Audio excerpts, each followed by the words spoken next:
Thank you very much. Thank you. Nice crowd. What a good-looking group of people. Well, we have some very, very good news today, and a lot of good things are happening for our country. Please sit down. My fellow Americans, this is Liberation Day. Waiting for a long time. April 2nd, 2025 will forever be remembered as the day American industry was reborn, the day America's destiny was reclaimed, and the day that we began to make America wealthy again. We're going to make it wealthy, good and wealthy. For decades, our country has been looted, pillaged, raped, and plundered by nations near and far, both friend and foe alike. American steel workers, auto workers, farmers, and skilled craftsmen, we have a lot of them here with us today.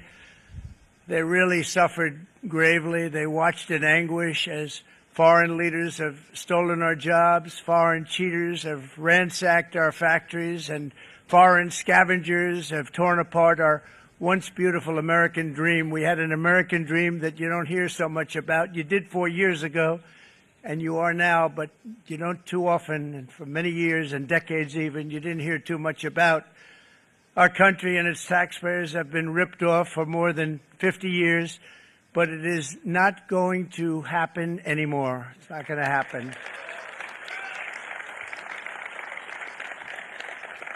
In a few moments, I will sign a historic executive order instituting reciprocal tariffs on countries throughout the world. Reciprocal, that means they do it to us and we do it to them. Very simple. Can't get any simpler than that. This is one of the most important days, in my opinion, in American history. It's our declaration of economic independence. For years, hardworking American citizens were forced to sit on the sidelines as other nations got rich and powerful, much of it at our expense. But now it's our turn to prosper, and in so doing, use trillions and trillions of dollars to reduce our taxes and pay down our national debt, and it'll all happen very quickly. With today's action, we are finally going to be able to make America great again, greater than ever before.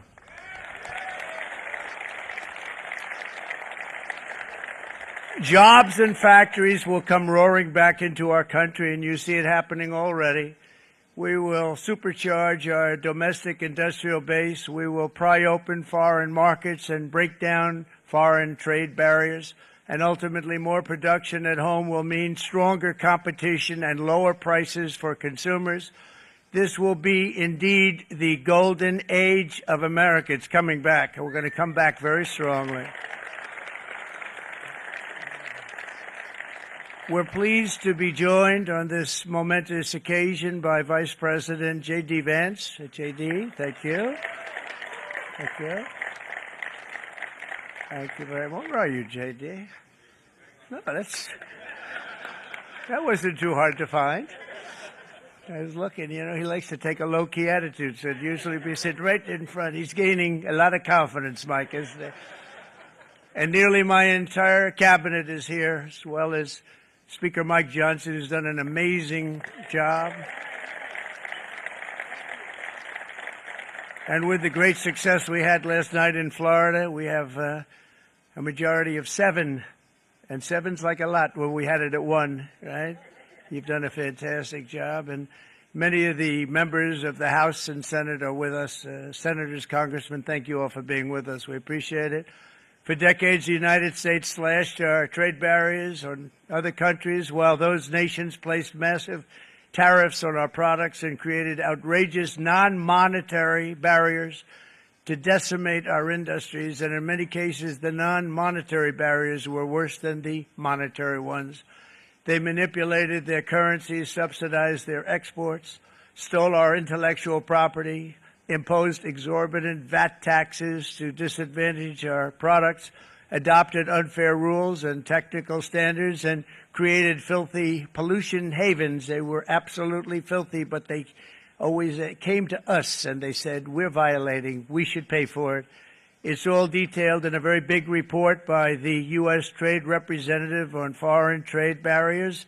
and I'll just hold it up for you. It's available, and you don't have to pay too much. As I understand it, you'll pay nothing.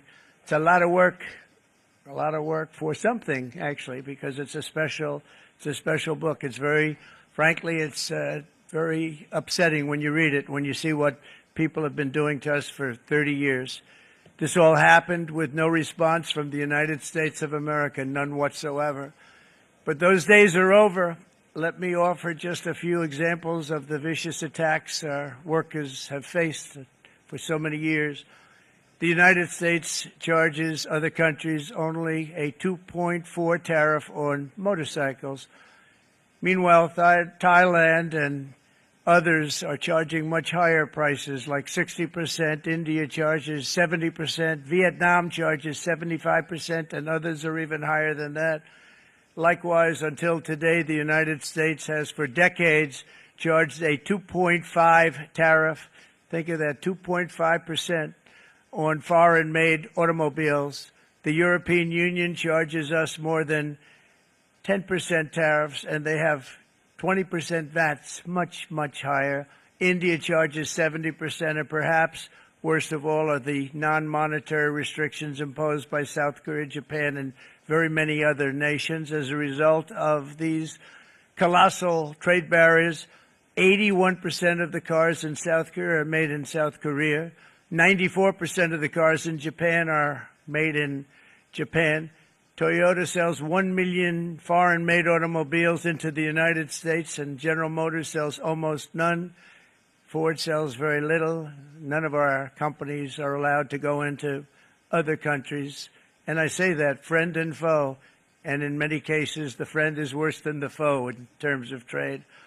But such horrendous imbalances have devastated our industrial base and put our national security at risk. I don't blame these other countries at all for this calamity. I blame former presidents and past leaders who weren't doing their job. They let it happen, and they let it happen to an extent that nobody can even believe. That's why, effective at midnight, we will impose a 25% tariff on all foreign-made automobiles.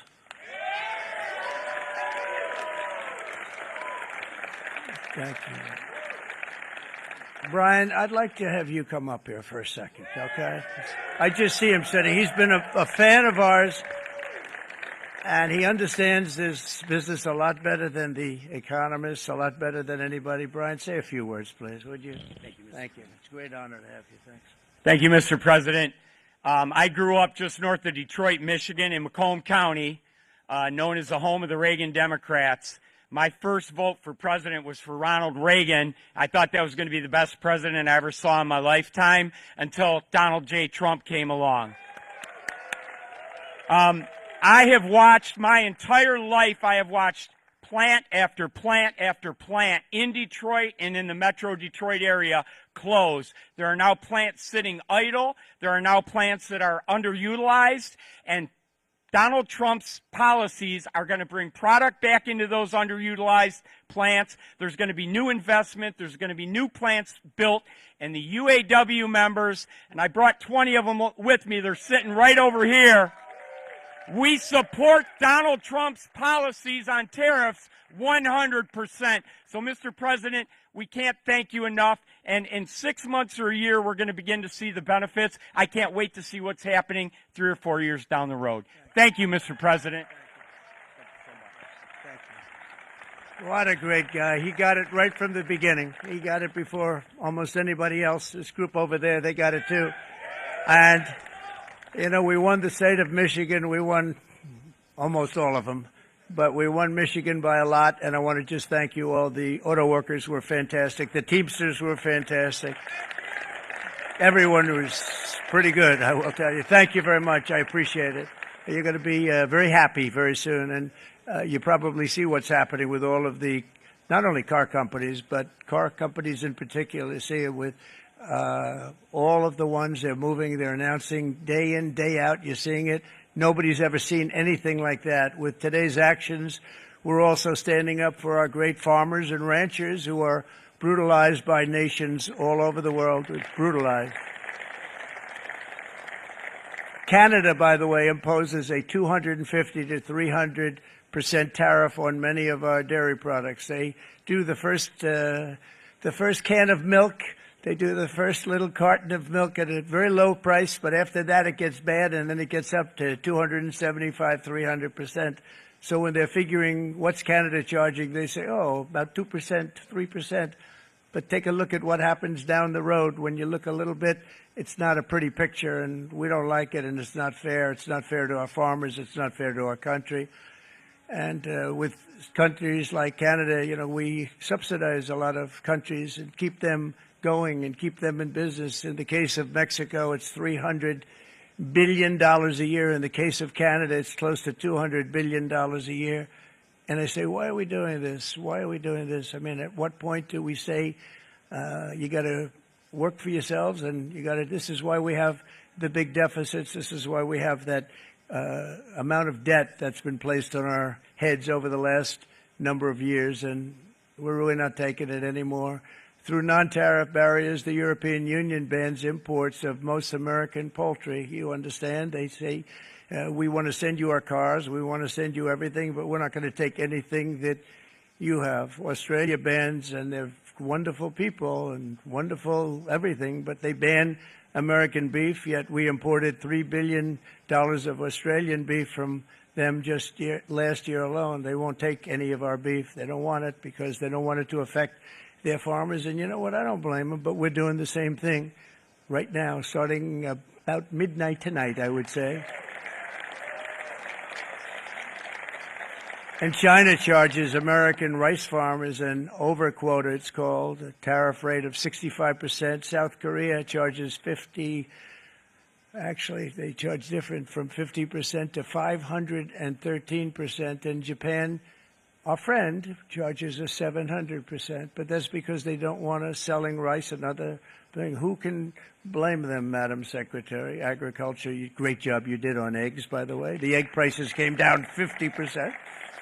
You got them down 50% once we got involved. They were going through the sky. The egg prices, they were going through the sky, and you did a fantastic job. Now we have lots of eggs, and they're much cheaper, down about 59% now, and they're going down further. We charge 2.8% for so many things that other countries are charging 200%, 300%, and 400% for. If imposing tariffs and protective barriers made nations poor, then every country on earth would be racing to eliminate these policies, and China would be the first on line. They run a very strong country, but they're not first in line, and the American people are paying a very big price. From 1789 to 1913, we were a tariff-backed nation, and the United States was proportionately the wealthiest it has ever been. So wealthy, in fact, that in the 1880s, they established a commission to decide what they were going to do with the vast sums of money they were collecting. We were collecting so much money so fast, we didn't know what to do with it. Isn't that a nice problem to have? What do you think, Marco? Good problem? Marco would love that problem. But we don't have that problem anymore, but we're not going to have it very much longer, I will tell you. But they collected so much money, they actually formed a commission to determine what they were going to do with the money, who they were going to give it to, and how much. Then in 1913, for reasons unknown to mankind, they established the income tax so that citizens, rather than foreign countries, would start paying the money necessary to run our government. Then in 1929, it all came to a very abrupt end with the Great Depression, and it would have never happened if they had stayed with the tariff policy. It would have been a much different story. They tried to bring back tariffs to save our country, but it was gone. It was gone. It was too late. Nothing could have been done. It took years and years to get out of that depression, far longer than even FDR had that office right over there for a long period of time. The ramp system, that's rather intricate, was built because of him, and every time you walk up, you think of him, and he did a great job in many ways, but it lasted long beyond his terms, as you know. But it's not too late any longer, and we're going to start being smart, and we're going to start being very wealthy again. We're going to be wealthy as a country because they've taken so much of our wealth away from us. We're not going to let that happen.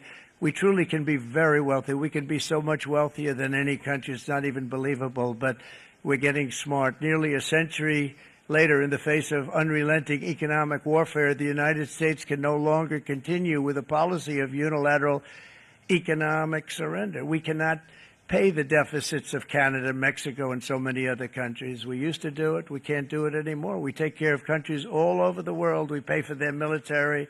We pay for everything they have to pay. And then when you want to cut back a little bit, they get upset that you're not taking care of them any longer. But we have to take care of our people, and we're going to take care of our people first. And I'm sorry to say that.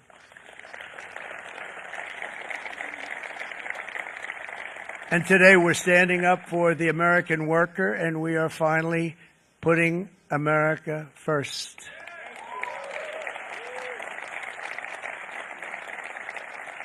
In sleepy Joe Biden's last year in office, the United States hemorrhaged 100,000 manufacturing jobs, and the number was going through the roof at levels never seen before.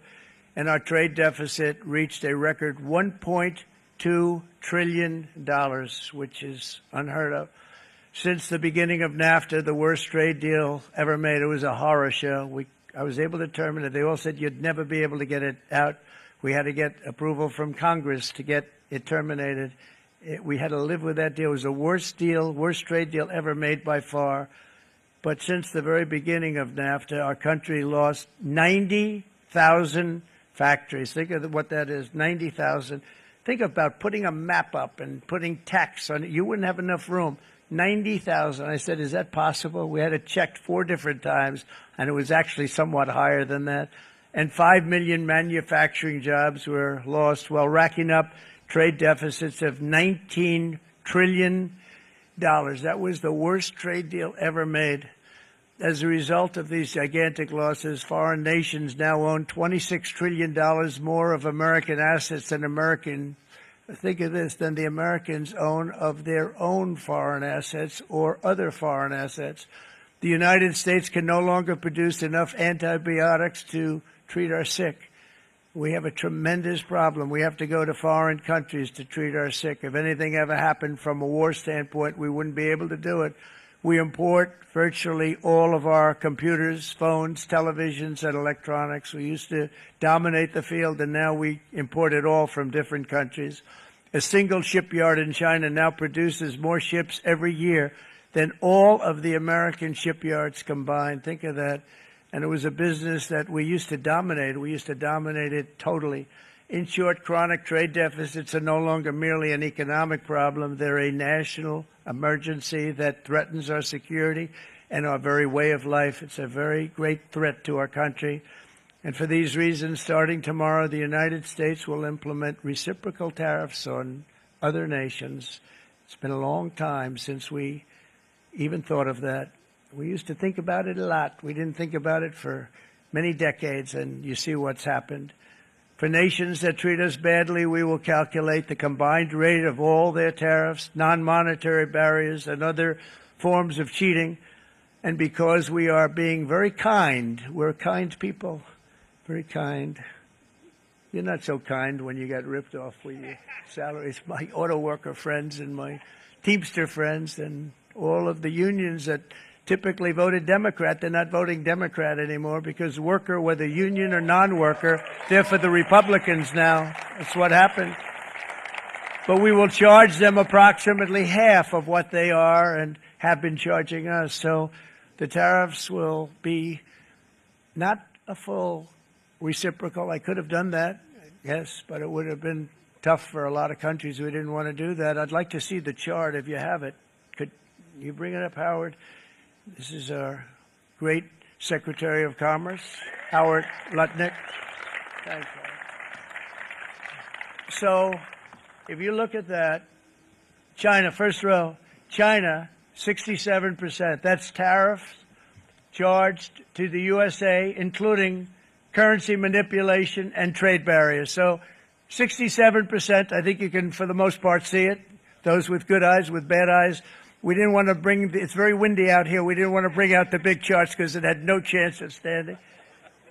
Fortunately, we came armed with a little smaller chart. So 67%, so we're going to be charging a discounted reciprocal tariff of 34%. I think, in other words, they charge us, we charge them less. So how can anybody be upset? They will be, because we never charge anybody anything. But now we're going to charge. European Union, they're very tough, very, very tough traders.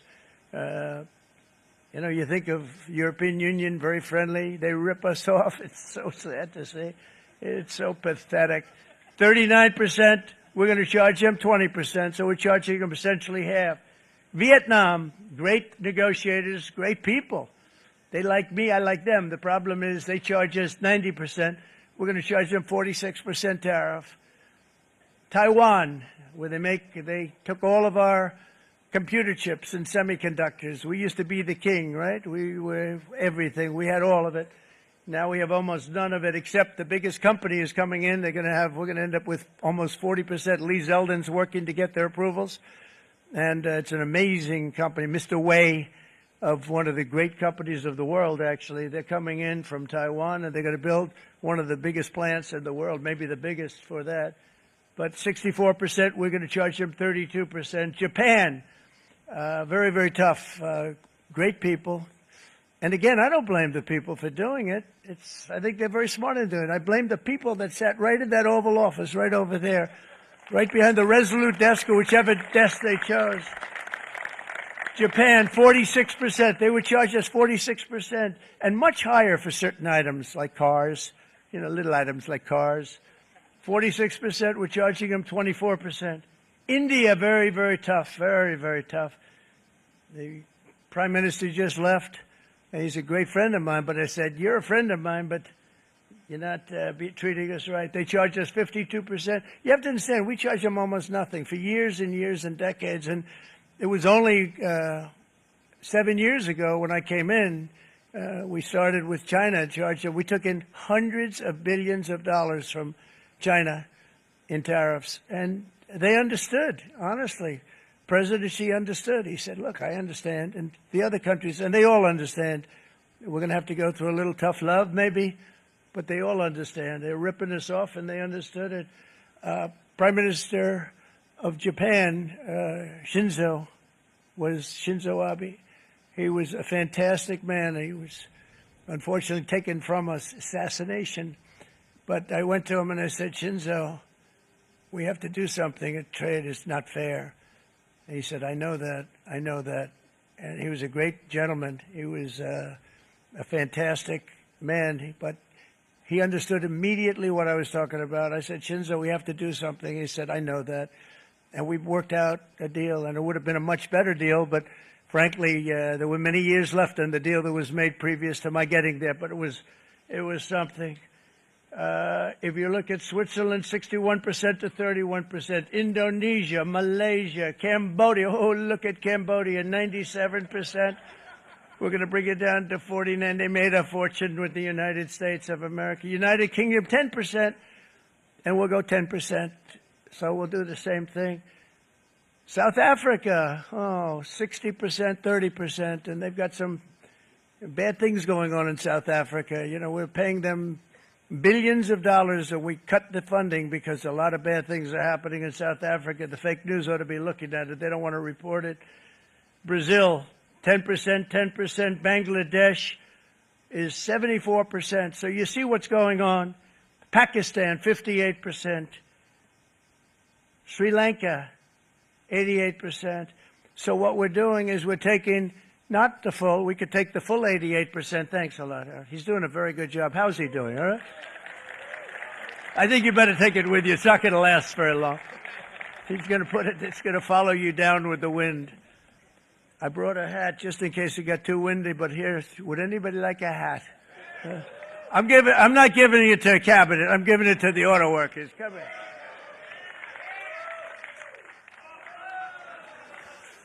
Thank you, fellas. Get it. That's it.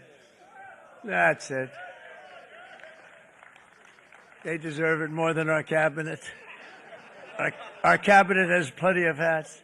But you see the numbers. The numbers are so disproportionate. They're so unfair. At the same time, we will establish a minimum baseline tariff of 10%. You notice that on the chart. And that'll be on other countries to help rebuild our economy and to prevent cheating. So we're going to have a minimum of cheating, and we're going to be very severe on the people that at the gate that watch the tariffs and watch the product coming in, because there's been a lot of bad things happening at the gate because the money is so enormous that you're talking about. There's never been probably anything like it in terms of the enormity, and there are a lot of bad things happen at the people that do the check-in, and they're looking at 10-year jail sentences if they do play. We're going to treat them so good, but if they cheat, the repercussions are going to be extremely strong.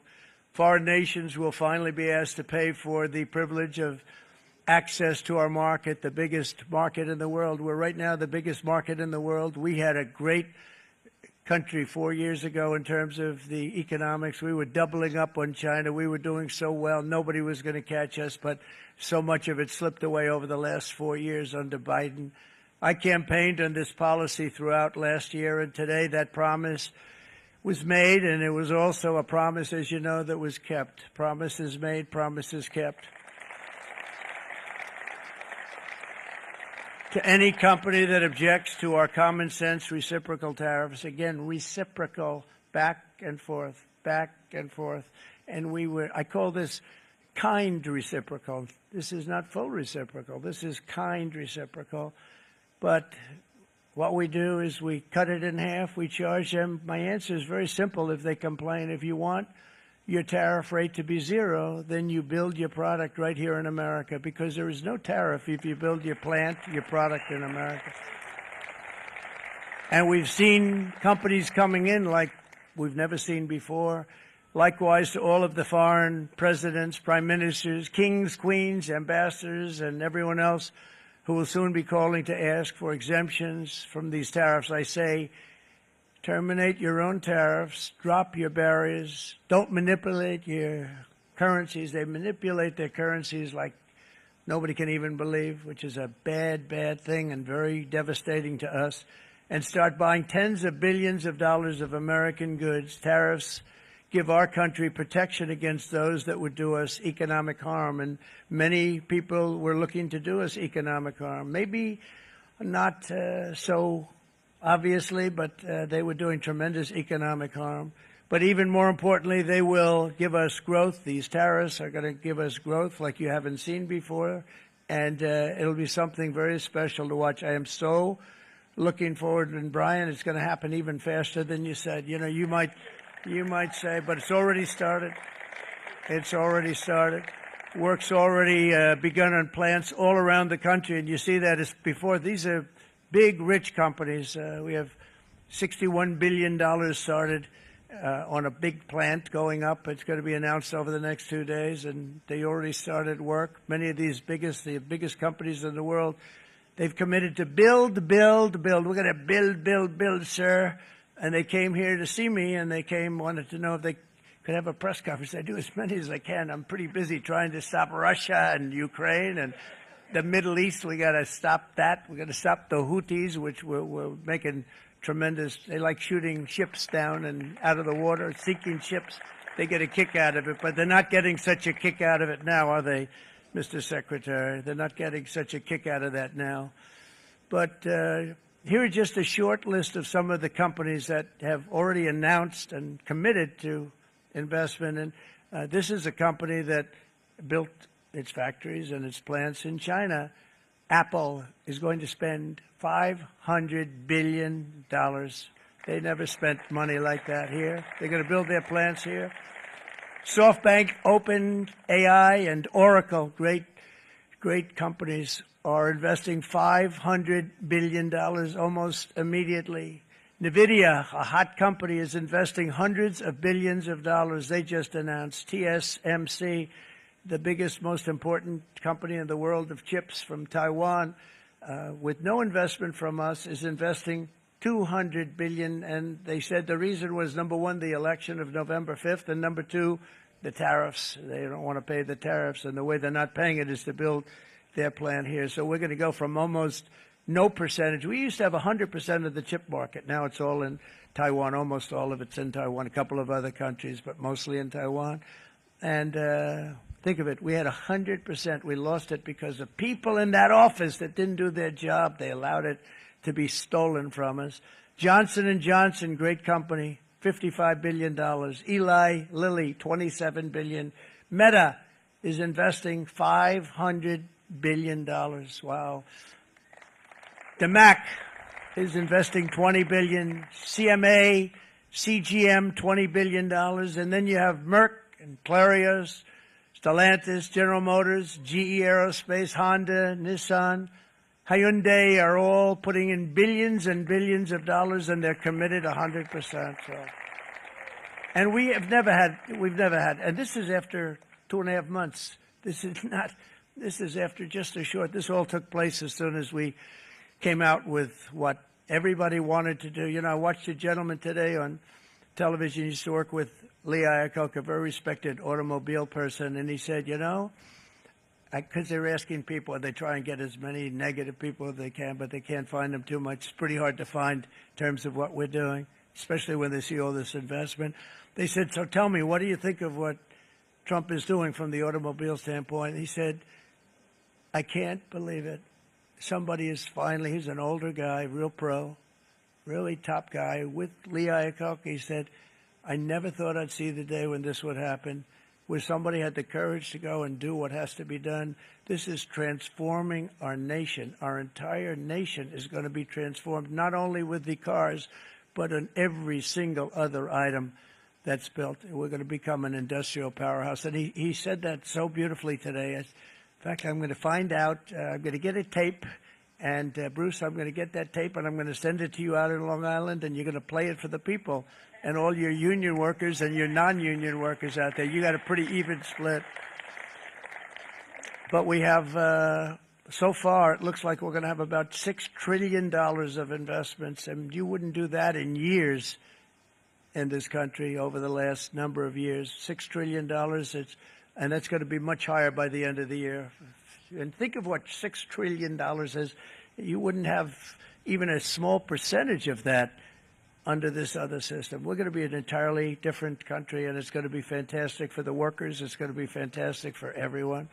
There will never have been a transformation of a country like the transformation that's already happening in the United States of America. It's an incredible thing to watch, and it's incredible to meet with the top people, people that you read about, very wealthy people, or people that are great managers and executives and presidents of big public companies, and to watch the enthusiasm they have now that they didn't have. They gave up on our country. They went to foreign countries and they built. Companies are pouring into our country at levels never seen before, with jobs and money to follow, and it's really beautiful. In the coming days, there will be complaints from the globalists and the outsourcers and special interests and the fake news. Always, the fake news will always complain. But never forget, every prediction our opponents made about trade for the last 30 years has been proven totally wrong. They were wrong about NAFTA. They were wrong about China. They were wrong about the Trans-Pacific Partnership, which would have been a disaster if I didn't terminate it. If I didn't terminate that, United Auto Workers, you would have had no jobs in this country. You would have had no jobs. It was all going to other countries. In my first term, they said tariffs would crash the economy. Instead, we built the greatest economy in the history of the world. And again, I have great respect for President Xi of China, great respect for China, but they were taking tremendous advantage of us, and I commend them for that. I say, hey, if you can get away with it, that's okay. But, you know, they understand exactly what's happening, and they probably, most of them are saying it's about time they did something, but, and they're going to fight, and they're going to fight fair. Everyone's going to fight. You know, it's like, I say to the leaders, look, you got to take care of your country, but we have to start taking care of our country now. We can't do what we've been doing for the last 50 years. From the day of my election, the stock market went up in my first term 88%, with NASDAQ going up 155%, more than any president has ever had in any term in office, by far. And I think we're going to blow that away. And maybe the numbers won't show, but I think they're going to show much better than even those numbers. But what you're going to see is you're going to see activity, that empty, dead sites, factories that are falling down, those factories will be knocked down, and they're going to have brand new factories built in their place. They're not only talking about renovating, they're talking about brand new, the best anywhere in the world, the biggest anywhere in the world. I have a friend who builds car plants, and I said, I want to see the biggest and the best. He said, well, we have to go to Mexico. I said, no, I want to see it in the United States. He said, we're not building them in there. This is a year and a half ago during the campaign. He said, we're not building it. You'd have to go to Mexico. When I was starting to decide to run, and I went to number one in the polls very rapidly, let's say in the first hour, and then shortly thereafter, it looked like I was going to win, and the fake news was saying, "Oh no, don't do this." What they don't know is if I didn't win, they would have really been in trouble, because nobody wants to read them anyway. But I tell you what, when it looked like I was going to win, I announced that I was going to be doing exactly what we're talking about today. Great consistency, actually, because I've been talking about it for 40 years, but because I saw what was happening 40 years ago. If you look at my old speeches when I was young, very handsome, my old speeches, and that people would say I'd be on a television show, I'd be talking about how we were being ripped off by these countries. I mean, nothing changes very much. The only thing that changed were the countries, but nothing really changes. But it's why it's such an honor. It's such an honor to be finally able to do this. If you look at China, I took in hundreds of billions of dollars in my term, hundreds of billions. They never paid 10 cents to any other president, and yet they paid hundreds of billions, so much so that Biden couldn't do anything. They wanted to try and terminate it because he had a very special relationship with China. You know what the relationship was? He had a special relationship. But the numbers were so big, that they couldn't do it. So they did ease it up. They did things that they shouldn't have done. They made it a lot more comfortable for them, but they couldn't do it because the numbers were hundreds of billions of dollars, and I did that. And we were on our way to doing something like incredible. And then we had a very bad election happen, a lot of bad things happened. So when I said we got to do it again, I said we have to make it too big to rig. And we made it too big to rig, and we won in records, and it was a monumental win. And it was such an honor to see so many of you, like Brian and your friends, here with us to celebrate, and to more importantly celebrate what we're doing, because that wouldn't be a full celebration if we didn't do this, because this will be an entirely different country in a short period of time. It'll be something the whole world will be talking about it. The critics made the very tired predictions earlier this year, but in February, core inflation dropped to the lowest rate in 4 years, and the price of eggs, as you know, just in a month and a half, we were there for 4 weeks. And the first week, I got blamed for eggs. I said, I just got here. They said eggs have gone up at like 250%, and you can't get eggs. And they were going crazy. And I said, I just got here. And then we got to work on eggs, and we got to work on everything. And our great Secretary of Agriculture, you did a fantastic job. Brooke Rollins, she did a fantastic job. And as I said before, the price of eggs dropped now 59%, and they're going down more, and the availability is fantastic. They were saying that for Easter, please don't use eggs. Could you use plastic eggs? I said, we don't want to do that. We want to, and you really came through. It's an amazing job. Thank you very much, Brooke. You did great. But likewise, an old-fashioned term that we use, groceries. I used it in the campaign. It's such an old-fashioned term, but a beautiful term, groceries. It sort of says a bag with different things in it. Groceries went through the roof, and I campaigned on that. I talked about the word groceries for a lot, and energy costs now are down. Groceries are down. Gasoline is way under $3, and people are beginning to be able to buy things and live again. We brought prices way down. We created 10,000 already in a few weeks, new manufacturing jobs. And it was that took place in 1 month, numbers that they haven't seen in a long time. We had virtually no inflation under my term. We had virtually no inflation for 4 years, but after transitioning over to Sleepy Joe, it went from almost non-existent to the highest in the history of our country. They're the highest inflation in the history of our country, brought up by energy and bad spending and bad policy, and a lot of bad things happened. How about allowing millions and millions and millions of people to pour into our country with open borders, where it's so sad to see even now. And I see our great secretary you have done. Stand up, please, Kristi. Stand up. Kristi Noem and Tom Homan. These people are doing a great job, but gotten them out in records. We have problems with judges that don't want them to go out. They want Tren de Aragua, and they want MS-13, the most vicious gangs ever. Nobody's ever seen anything like it. Absolute killer gangs. They kill people. They don't even think about it. And we put them out, and we have judges now, radical left judges that they don't want them to go out. They want them to even be brought back. Let's bring them back. You've done a fantastic job, and please thank everybody. Homeland Security, thank everybody. Appreciate it. And we now have a border that's the best border that we've ever had, even better than it was my first term. My first term we did good, but this one we really specialized in. We've done really well.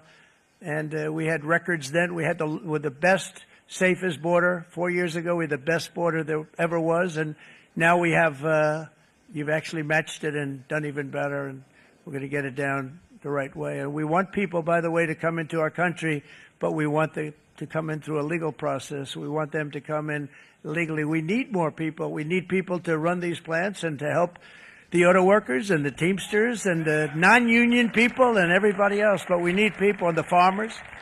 And we're going to let people come in, but they want to come in. We want them to come in legally. They have to have the capability of loving our country, not people that hate our country. We don't want them in our country.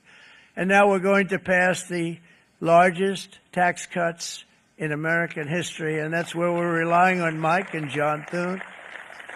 And we will not cut Social Security, Medicare, or Medicaid benefits, and the Democrats will, because if they got in, the entire economy would collapse. This country was heading for a collapse under the people that you saw. They were horrible. I think one of the reasons people like the job, I have my highest approval ratings because I think they're comparing me to the worst administration in the history of our country, so I appreciate that at least. But Speaker of the House Mike Johnson and Senate Majority Leader, appreciate it, Mike. John Thune have been fantastic, by the way. But they've been working tirelessly on taking the next step to pass the plan for our one big, beautiful bill. I'd like to name it that if you can. One big, I made that statement about 6 months ago, and everybody calls it one big, beautiful bill. And it will be that. It'll have everything, the big tax cuts and every incentive there is. And it'll be fantastic. And by the way, for the cars, we're asking for an interest deduction on a loan. So if you build the car, only in America we do it, Brian. If the car's not built in America, you don't get the interest rate deduction. But if you build the car in America, if you buy a car, if it's built in America, then you get an interest rate deduction, tax deduction, and that's a big thing. That's going to be a big thing. I think that's going to pay for itself very quickly, that deduction. Never happened. We've never had anything like that before. Somebody said, where do you get the idea? Because it's so basic. You would think that would have happened a long time ago. It never did, and I'm very happy it didn't because now I can say that was my idea. But we're going to get us closer to the debt extension. We have to get the debt extension passed, and I know you're going to be able to do that, Mike, and it's very important that you do that. And all of the other things that the Senate budget plan gives us, along with working, because I know they're working together, John and Mike, and the two bills are going very well together. We need to get our shared priorities done, including certain permanent tax cuts. We want the tax cuts to be permanent, spending cuts, energy and historic investments in defense, border, and so much more. We're covering everything. These will be phenomenal. There'll be no bill like this going to straighten. One bill is going to straighten out our country for many, many years to come.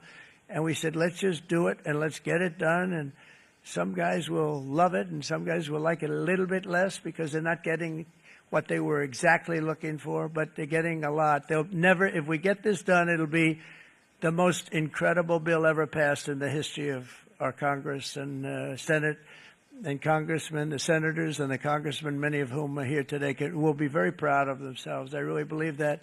It's going to set us on a whole new prosperous path. we're going to cut spending and right-size the budget back to where it should be. We're going to do that very strongly. Thank you, Rick. Thank you. John, thank you. Oh, look at all of our senators over there. Oh, boy, that's a nice group of people. But I won't like them so much if they don't get this bill done. That's a great group. And Congressman, thank you very much. I appreciate it. Tremendous people. The Senate plan is my complete and total support, and the House plan likewise is very similar. They're moving along pretty much at the same clip, and as soon as you're ready, you'll show it to me, and I'm sure it'll have my support, Mike. Every Republican congressman and senator must unify. We have to unify. We can't be separated. We have to get it done. We have to get absolutely everything we can, and we have to take care of the American people. That's the only thing that matters. We have to take care of the American people first. We need to pass this bill immediately, get it done, including debt extension. From this day on, we're not going to let anyone tell us that American workers and families cannot have the future that they deserve.